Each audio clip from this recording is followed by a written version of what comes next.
So I will speak about the way the EU has been trying and succeeding in opening markets and removing barriers between countries in Europe. Now, fundamentally, if you want to develop free trade, there are fundamentally two options. For example, an architect. If you want to allow a German architect operating in France, you can either have a treaty, which we have, the EU treaty, whereby countries are forced to respect the architecture degree the German person has and allow him to operate in France, or, and that is the method of mutual recognition of standards. The alternative is the solution to harmonize. You agree standards for architects at the European level. Now, it's not black and white. I think you probably need both. But what we see is that over time, the EU has been opting more and more for the harmonization option. Initially, qualified majority was introduced at the beginning of when the European communities were founded, and this was met by heavy protest from France, which has, as Dirk-Jan made clear in his presentation, a very Gaullist tradition, a very strong adherence to national sovereignty. We had the empty chair whereby General de Gaulle refused to send any more officials to Brussels until they sort of would make clear that France would not be threatened in its sovereignty. This led to what is called the Luxembourg Compromise, sort of an informal deal between leaders of member states that, okay, we'll have this qualified majority voting, countries can be outvoted when making EU rules, but there's always sort of a gentleman's agreement not to push through if they feel that national sovereignty is really under threat. Not entirely 100% clear what it meant. It hasn't been implemented really that much, you can say, but it sort of appeased the opposition to qualified majority voting. Now, at the end of the 70s, we had a ruling, a very important ruling by the European Court of Justice, which I think is quite well known, but I will talk about it anyway, the Cassis de Dijon ruling, whereby you had an exporter of hard liquor, Cassis, who wanted to have access to the German market, and the German authorities refused that. This case went all the way up to Luxembourg, to the European Court of Justice, and the judges in Luxembourg just applied the treaty as they should, said, look, this product is perfectly okay in France, and obviously Germany does have the possibility to impose all kinds of health and safety standards, but this can only go to a certain way, and basically from the moment the regulations designed to ban a product are clearly protectionists, this is violating the EU treaty. The political reaction on that has been to move to more and more qualified majority voting, because especially France, but also other countries, feared that a lot of their national rules would be ended and national regulations would have to be abolished based on the fact that they would be perceived to be protectionist. So there was some kind of a political deal that, look, I mean, there's obviously not an option to close the borders, so if we then need to allow real free movement of products and if we then want to keep our European tradition of having a lot of regulation, over-regulation, unfortunately not very much in the liberal tradition, but I think there's definitely a tendency on this continent to always want to regulate. Then the political deal was then we must just have these regulations at the European level. In the Single European Act in 1986, there was more QMV, and this has continued up until the Lisbon Treaty, which also introduced more QMV and scrapped national veto powers. With Open Europe, we published a big research paper back in 2008. I have a few copies here for those who are interested, whereby we tried to estimate how high the cost of EU regulation was. So we based on our evidence on impact assessment from the British government, and basically came to the conclusion that between 1998 and 2008, the cost of EU rules has been 928 billion euro. Of course, there was also a benefit, but we were looking mainly at the costs. And interestingly, since the Commission then introduced its so-called better regulation agenda in 2005, the annual cost, which was then 108 billion, had gone up a few years later to 161 billion, so a year, basically meaning that the cost of European regulation has, according to this impact assessment, been steadily increasing.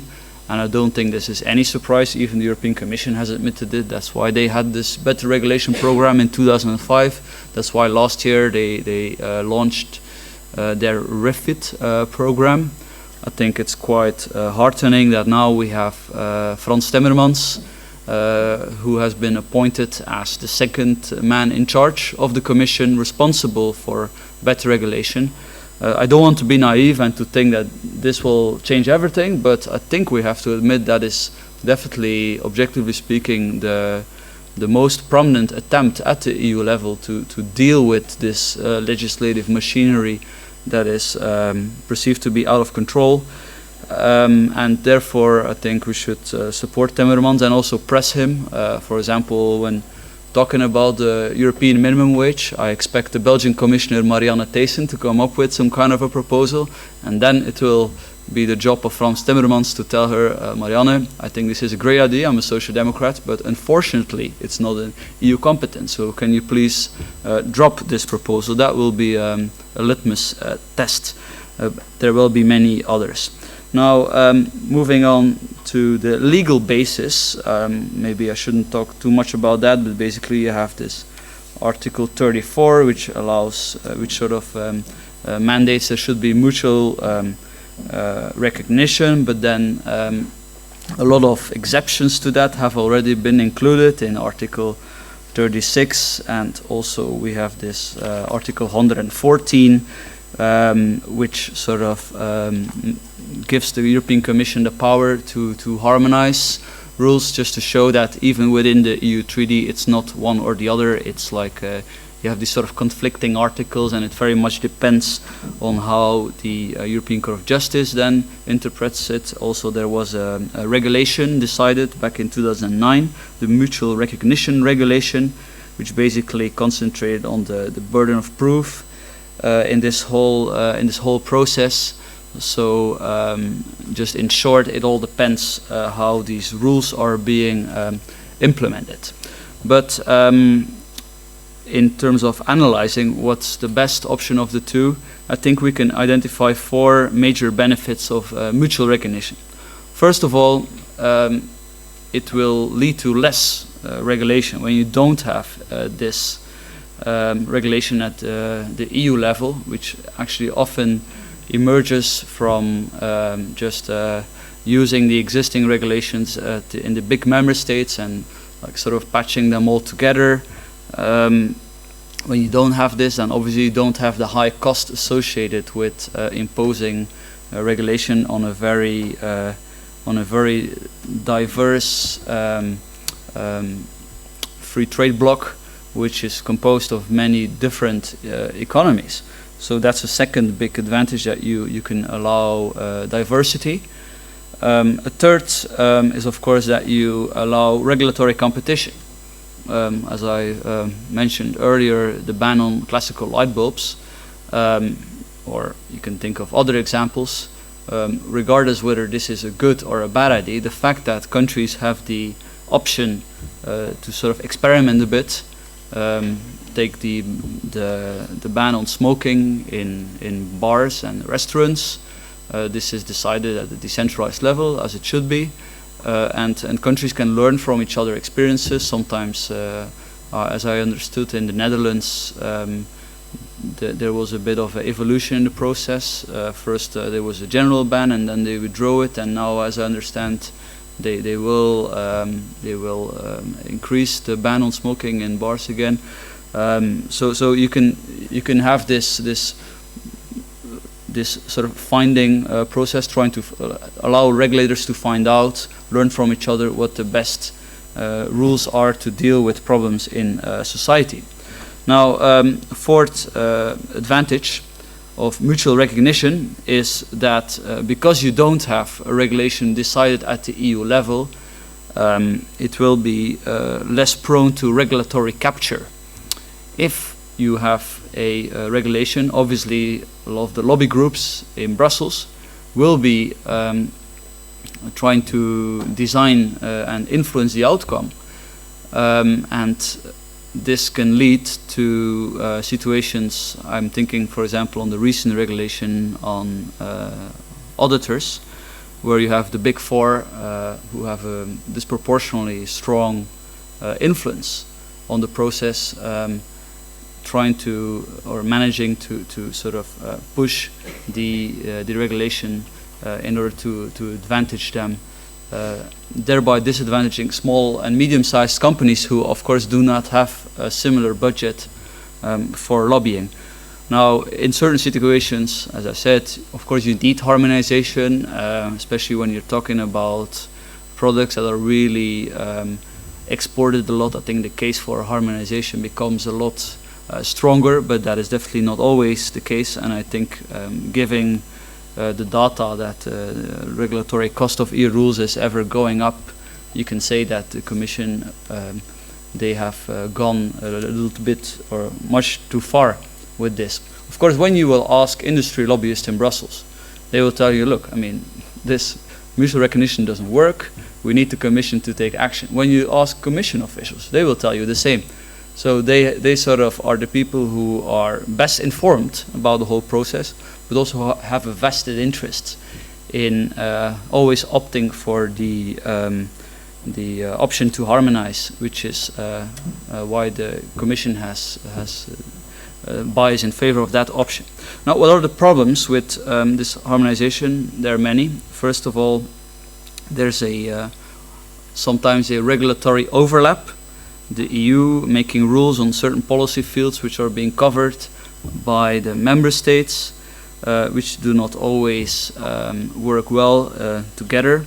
Also, it's a very rigid regulatory framework. When you make a rule at a member state level, and it turns out to lead to a lot of trouble, it's a lot easier to just abolish it than when you have the rule installed at the European level, because then you need to go through the whole process again of having a Commission proposal. The Commission has the monopoly of initiative, and then often the European Parliament involved. So it's very complicated, and of course it's not a good thing that it's so hard to change EU rules. Something that is often forgotten. And even if rules may have been a good idea at a certain point of time, then this is not necessarily the case anymore later.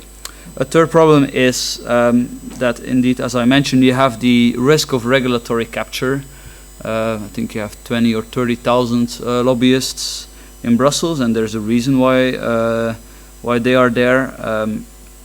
So I think this is quite of an issue. I have nothing against lobbyists. I'm actually quite happy that they are there. Just imagine if all these policymakers would make all these rules without information of industry, it would be even more problematic.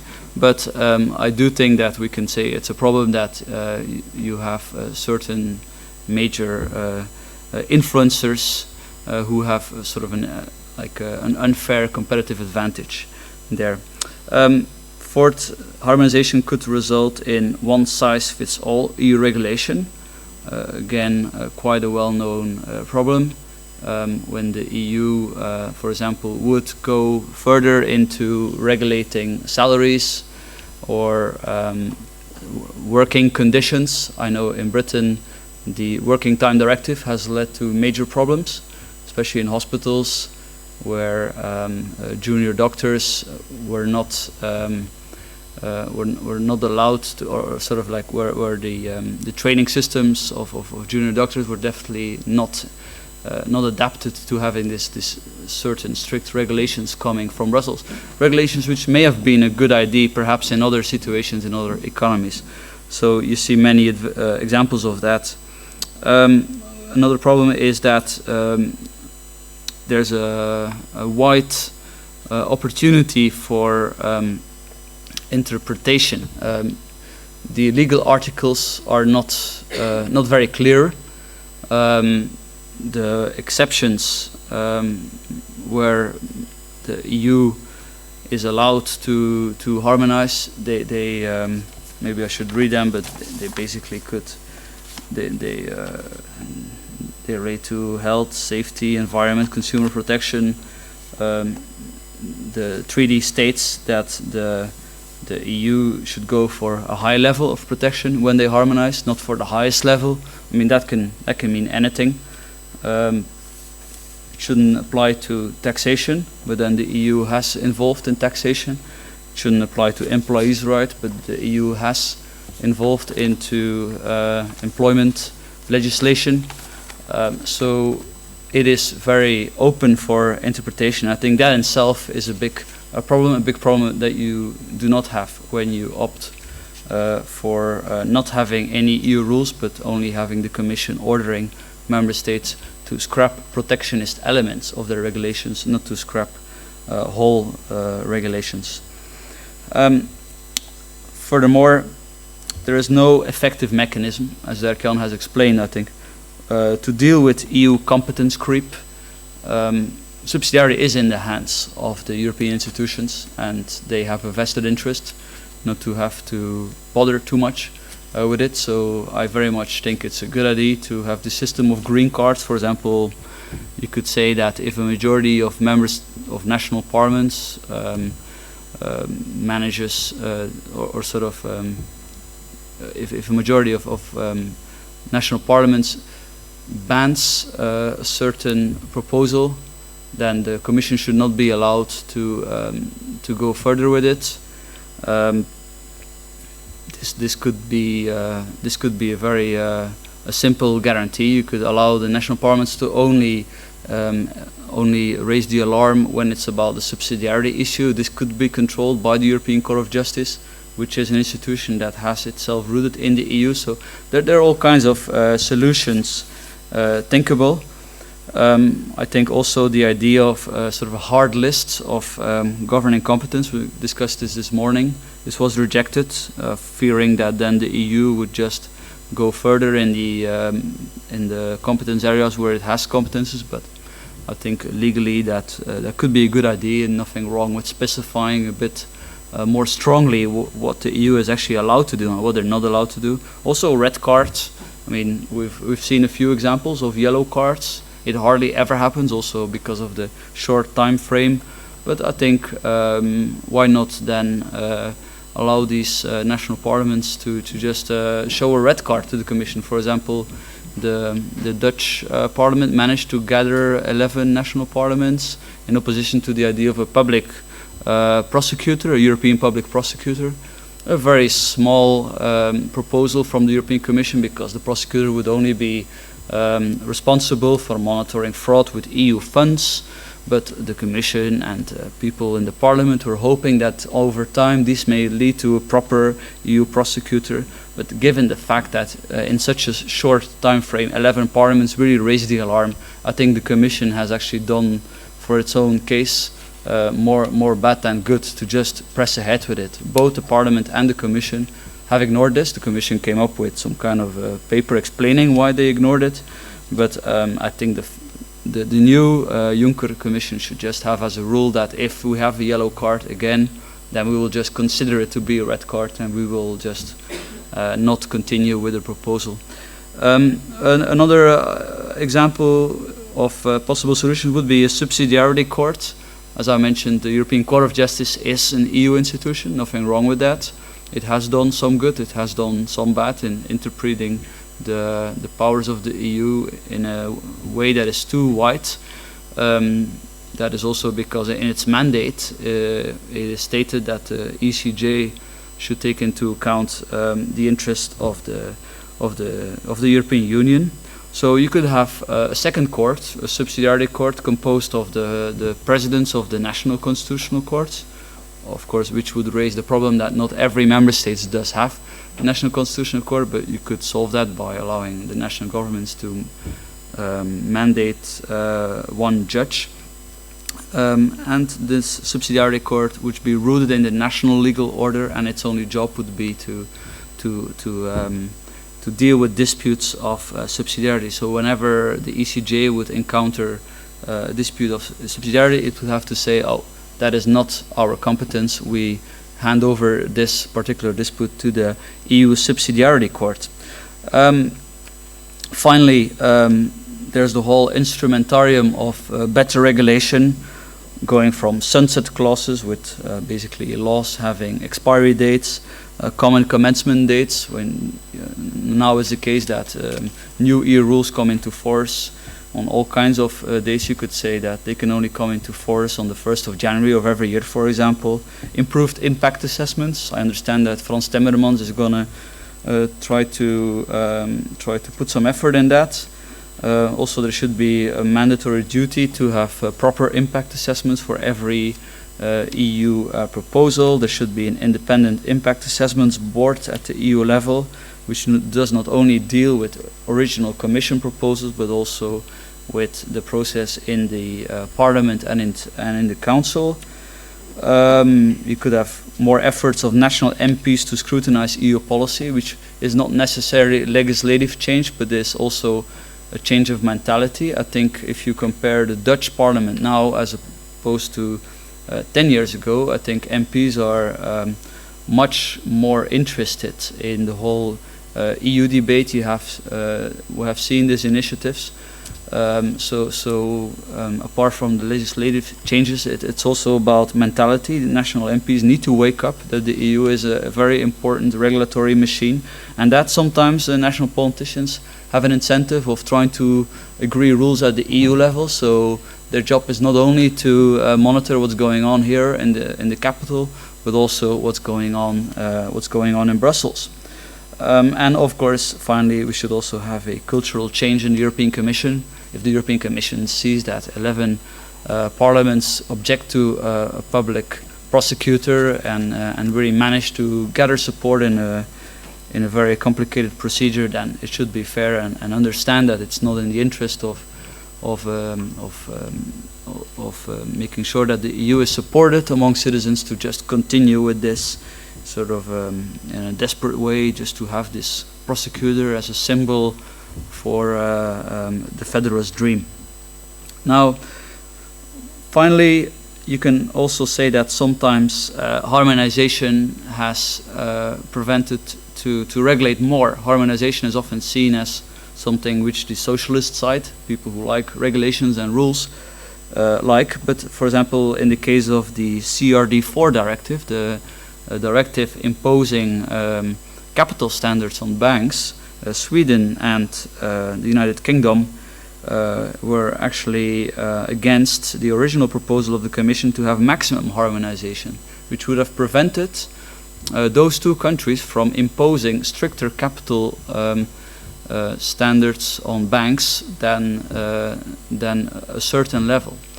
And well, actually, I was in Sweden recently, and then one of the negotiators told me that they were bringing this up, and then they were met with the response that, look, I mean, if you would regulate your banks more stringently, you would make us look back.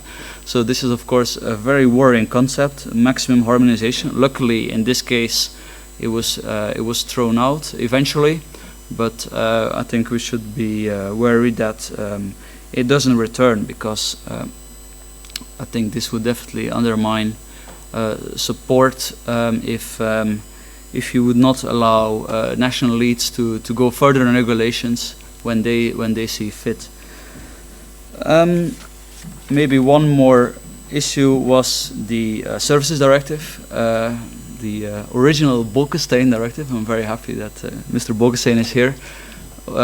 Contained the country of origin principle, which would have allowed, under certain circumstances and conditions, service providers to go to another country, and as long as they comply with their national rules, they would be welcome to offer their services in another EU member state. This was all watered down, and what we have now is a whole lot of ambiguity in the current services directive, which basically allows countries not to have to implement it, not to have to allow access for foreign service providers to their markets. In 2011, there were still 34,000 requirements in force. I think no one will deny that this is a very unfortunate thing. With Open Europe, we've actually, I also have this paper here. We've come up with a, I think, relatively creative solution for this problem. I think there's a political reality that France and even more Germany is quite hostile to open up their services markets. And as much as I think this is just violating the EU treaty, there's not so much we can do about it. That's a political reality. But there was in 2012 a letter from 12 member states, governments of member states, who declared that they would be happy, or that they would be willing to open up their services markets. Now, we calculated with Open Europe that if you would just allow those 12 countries to open up their services markets to each other, you would obtain half of the advantages already of if you would do it under the home country principle, the principle of mutual recognition, if you would do it at the EU level. So basically this would mean that Polish plumbers would be able to go to Sweden, and I think no one would dare to say that because this Polish plumber would suddenly have the right to operate in Sweden or in Italy, that there, and not in Germany or France, that therefore the single market would be under threat. So this would be a creative way of circumventing opposition to the freedom of offering services. Now, conclusion, I think harmonization should be limited to exceptional cases. It has its place, but if we allow it to be implemented in every possible case, we will have all the disadvantages I described. You can even say that in the current debate on TTIP, the big trade deal that is currently being negotiated between the United States and the EU, we have a sort of similar issue, because I think one of the arguments that people use against TTIP is not so much that it removes barriers, but that all kinds of standards will be imposed. We heard all these stories about chloride chickens that would have and sort of all kinds of regulations that would and regulatory choices that would be imposed supposedly because of TTIP, and part of the explanation is that trade deals these days are being overloaded. They are not only about trade anymore. They carry a whole lot of very specific policy choices. There's currently a big lawsuit going on between between Philip Morris and the Australian government over a plan from Australia to impose plain packaging for tobacco products. Now, Philip Morris has sued the Australian government and uses as the basis trademark protection it enjoys in the trade deal between Hong Kong and Australia. Now, I think I'm in favor of trademark protection, but I have my doubts if that is something that belongs in a trade deal. I understand that businesses are wary of sort of national elites and therefore want to sort of impose all kinds of regulatory choices, but I think basically in this particular trade deal between the EU and the US, this should not touch on the right of countries to, for example, ban tobacco products. I think it only should touch on the right of countries to ban tobacco countries from the United States. That should be illegal. Also within Europe, you should be able to ban cigarettes in the Netherlands. I don't think it's a very wise decision, but I think it should be possible according to the EU treaty. But from the moment that you would ban cigarettes from Germany, then it would be the Commission's job to intervene. And I think both at the international trade level and the European trade level, these sort of trade arrangements have been abused to impose all kinds of side issues on it, and are therefore in the long term undermining free trade among European countries, and in the case of the EU-US are undermining the case for free trade. So therefore I think we should just go back to the original idea of having a European Union which is more like EFTA, you could say, more like a light free trade deal, and in its implementation allows a lot of flexibility, so services, mutual services opening would be possible. I think I'll leave it there. Thank you. Okay, thank you, Peter. We have until 2:30 for the debate on your contribution, so I invite anyone. Ton van den Brink. Is it on? Yes, it is. I'm too close to another microphone, or no? My name is Ton van den Brink. I wasn't here this morning, so I heard it was a very good discussion, but at least I'm now here. Thank you for your presentation. It's to me also rather provocative. I must admit I'm a lawyer, so perhaps it's my lawyer's perspective here, but what strikes me first is the contrast that you make between mutual recognition and harmonization.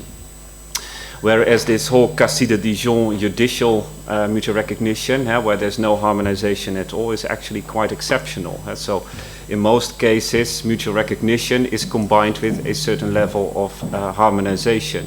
And it has been, in fact, economists who have found out that it is actually that model that works best. So better than pure mutual recognition, better than total harmonization. So I would like to have your points on, or your observations on, is this really a contrast, or is the combination in fact not something that has proven its value throughout the years? Also, because of a second point that I would like to make, what I missed a bit in your speech is that a lot of business in fact have a high preference for harmonization over mutual recognition. Also, public authorities have, national public authorities have a preference for harmonization, even full harmonization, but also business. Why is that? Because, well, you state mutual recognition leads to less regulation, but you could also argue the opposite. It leads to much more regulation, namely 28 legal systems that you might be confronted with as a business, and that is often not very that's not a very clear preference for many business. So they have indeed sometimes a preference for total harmonization, not mutual recognition. So how is that to be reconciled with the disadvantages that you mentioned? Especially also, and that is where my legal perspective comes in, legal uncertainty.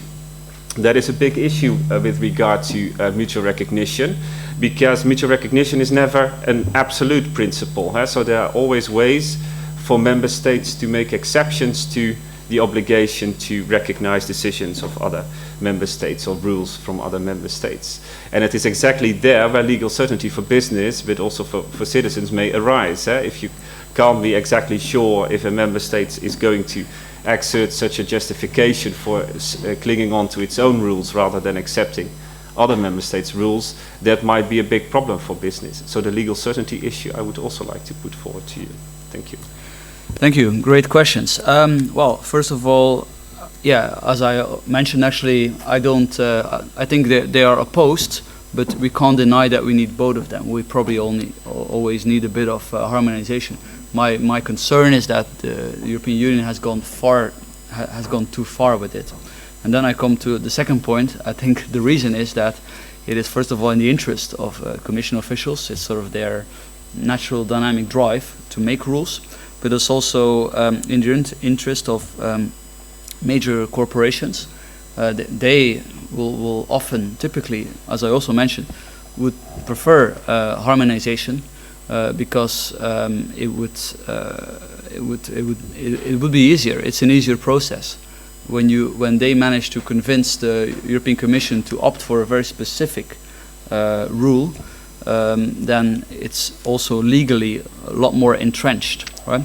But and in that sense, I completely actually agree with all those things. I'm just saying that it also has a very big cost, and this cost is going up, and this is the reason why the European regulatory machine is seen to be out of control. Also, in one of the figures I did not mention yet is that we looked at this was perhaps even the most interesting part of our analysis of the cost of always going for regulations and not going for like the more difficult path of mutual recognition, is that at the moment 62% of sort of 2/3 of the impact of the rules, I'm not talking about the number of regulations or laws, the impact of the rules according to the British government's impact assessments, because they mention it, is coming from the EU level, which is quite massive, and which was a strong figure for us, because in Britain you have, and I think in many other places, but especially in Britain, a big debate about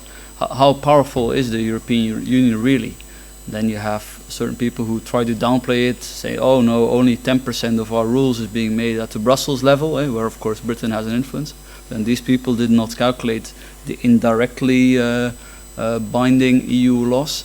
Then on the other side you had a former German president, Roman Herzog, a great person, but he claimed that 84% of the rules were being made at the Brussels level. That was not accurate either, because he didn't count the legislation of the Länder in his estimate for Germany. So we basically used British government impact assessments, which are very imperfect. I mean, impact assessments are, no one will deny, you can improve the way they are being made. Often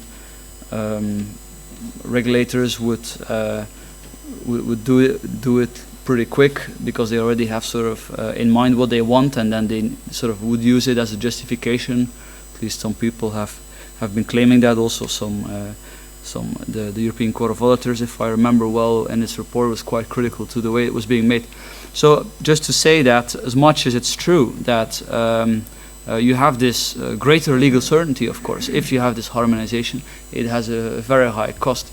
Think about it, that you decide rules that are then incredibly hard to change afterwards. This is, I mean, I think should at least give some pause for reflection. And my point was that apart from all the great solutions that are being offered to improve legislation, and that should be implemented, we should also fundamentally think if we should not do perhaps opt more for the harder way of going for mutual recognition. But of course, politically is the biggest challenge, because it would mean that the Commission identifies a number of changes that need to be made by the Netherlands in its legislation, changes that the Commission deems protectionist. That would be the consequence. So I can perfectly imagine why it's politically very challenging, but this is the logic of the EU treaty. It basically is a treaty whereby countries promise to each other to open up markets and do not intervene into each other regulatory systems, apart from the case when these regulations would appear to be protectionist. Something that then would be able to be challenged at the court in Luxembourg. One small question for clarification. So if you discuss these British figures and then relating that to your plea for mutual recognition, I would say that if you talk about regulatory burdens for business, what's then the reference point? The reference point being no regulation at all in none of the member states, or in fact 28 systems of regulation, and then mutual recognition regulating sort of the relationship between them. Because I would say in the second, if your reference point is no regulation, yeah, then I can see that the regulatory burden is very high when it comes to harmonization. But if your reference point is 28 regulatory systems, then we might have an even bigger regulatory burden for business.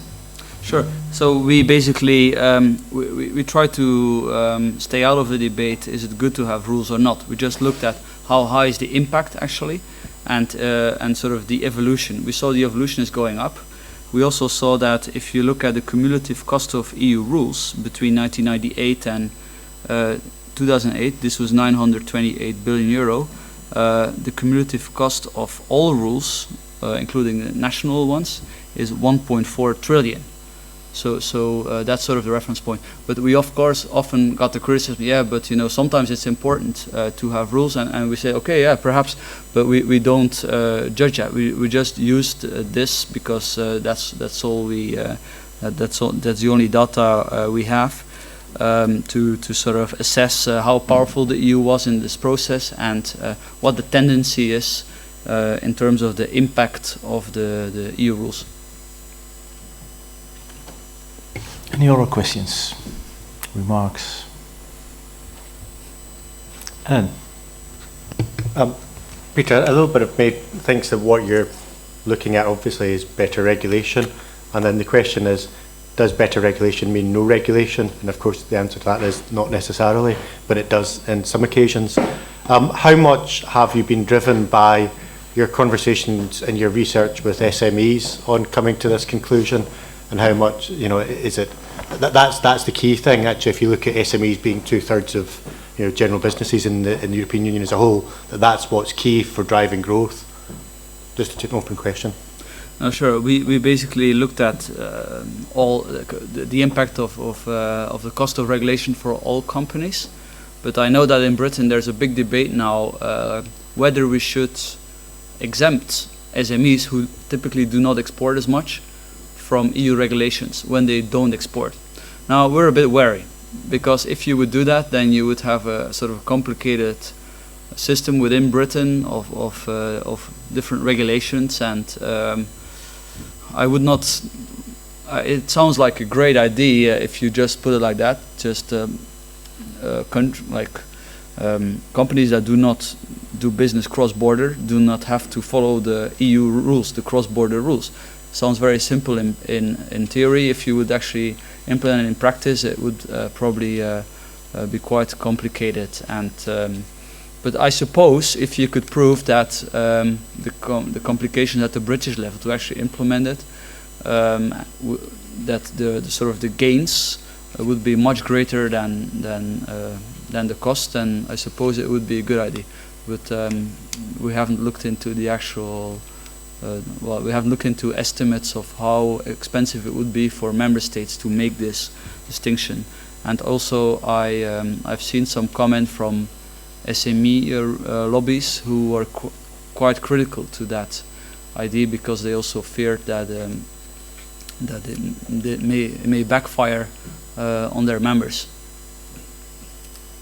We talked about the influence of lobbyists and big business behind them on harmonization. Do you also feel, or does anyone here feel, that small companies are more against harmonization because it means by itself over-regulation? Yes, I think absolutely. I mean, typically you will hear the greatest opposition to EU rules in general from smaller companies, who typically wouldn't see the logic of having to comply when they can't reap the benefits. So, yeah. You to the contrary, here? Oh, okay, that's something we all agree on. Any other questions or remarks, maybe, for Peter? If not, then I would like to. Yeah, I would just be interested what kind of areas or policy problems do in fact qualify for harmonization, and what specifically, what are the exceptions you are talking about? Good question. Where do you draw the line? I think that is honestly, I don't think I would have a decent answer to that. I think we can safely say that we've gone too far. But I think you need to look in detail for every regulation. Like, you have to ask yourself the question, I mean, is it really needed that we have like this particular rule at the EU level, or shouldn't we just like ask countries to remove the protectionist elements of their legislation. That's in theory. In practice, I'm sure that's it's actually not easy to do.